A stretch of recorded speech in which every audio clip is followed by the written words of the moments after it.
नमस्कार.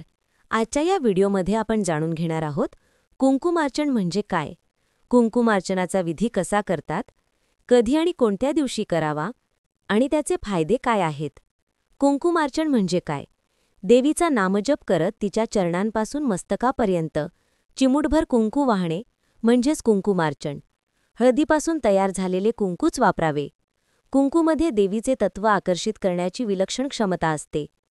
कुंकुमार्चनासाठी योग्य वेळ: पौर्णिमा, अमावस्या, मंगळवार, शुक्रवार, अष्टमी, नवरात्री, लक्ष्मीपूजन किंवा गुरुपुषामृत योग अशा पवित्र दिवशी हा विधी करावा. तसेच नवीन देवीची मूर्ती आणल्यावर नक्कीच कुंकुमार्चन करावे. पूजेची तयारी: तांब्या, पितळ किंवा चांदीच्या ताम्हणात देवीची मूर्ती किंवा श्रीयंत्र ठेवावे. फुले अर्पण करावीत, दीप धूप लावावा आणि गाईच्या तुपाचा दिवा प्रज्वलित करावा. विधी: मंत्रजप, नामजप किंवा नामावली म्हणत मृगीमुद्रेने अंगठा, अनामिका व मधले बोट घेऊन कुंकू चरणांपासून मस्तकापर्यंत वहावे.